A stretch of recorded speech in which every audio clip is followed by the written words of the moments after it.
राम राम मंडळी गेले काही दिवस बैलगाडा क्षेत्रात एकच चर्चा चालू आहे. सारजा विकला. होय मंडळी, स्वर्गीय रणजित सर निंबाळकर यांचा सारजा, रणजित सरांचा काळीज हे आता वैभव कदम यांच्या नियोजनात पाळणं नाही, सरांच्या नावाने पाळणं नाही, अशी एकच चर्चा चालू आहे. पण या चर्चेमागचं सत्य काय? सारजा नक्की विकला आहे का नाही? सारजाचा व्यवहार झाला आहे का नाही? आणि आता कोणाच्या नियोजनात पळेल हेच आपण या आजच्या व्हिडिओमध्ये पाहणार आहोत. तर हे व्हिडिओ शेवट पण नक्की बघा. सारजा वेगाचा शेवट, रन मशीन म्हणून ज्याला ओळखलं जातं, असा हा स्वर्गीय रणजित सर निंबाळकर यांचं काळीज, वेगाचा शेवट, पंचमहिंदी केसरी सारजा. सारजाची सरांनी खरेदी केल्यापासून सारजा हा महाराष्ट्राचे प्रसिद्ध ड्रायव्हर विठ्ठल नाना बोरकर यांच्या नियोजनात पळत होता.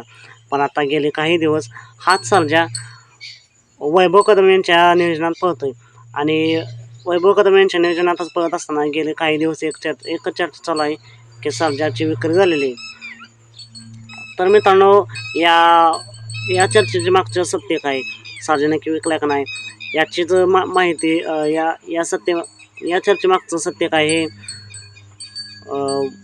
वैभव कदम यांनी एक मुलाखत देऊन सर्व बैलगाडा प्रेमींच्या समोर आणलेला आहे. तर मित्रांनो, वैभव कदम यांनी मुलाखत देत असताना त्यांनी सांगितल्यानुसार सारजाची विक्री होणार होती. हे सत्यच आहे मित्रांनो.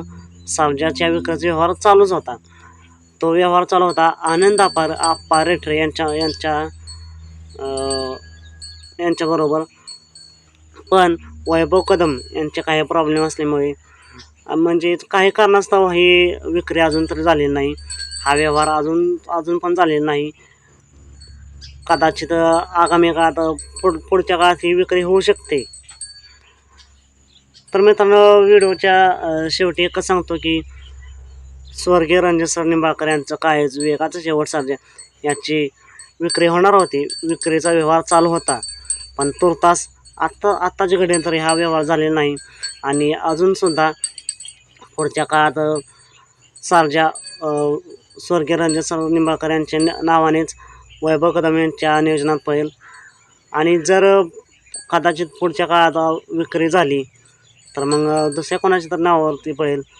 तर मित्रांनो, तुम्हाला काय वाटतं याच्यावरती? तुमचं मत काय आहे? सारजाची विक्री केली पाहिजे का नाही? आणि जर करायची वेळ आलीच तर कोणाला केली पाहिजे हे कमेंट करून नक्की सांगा. चला तर मग भेटूया पुन्हा एकदा बैलगाडा क्षेत्रातील एका नवीन अपडेट्स भन्नाट अशा नवीन व्हिडिओमध्ये.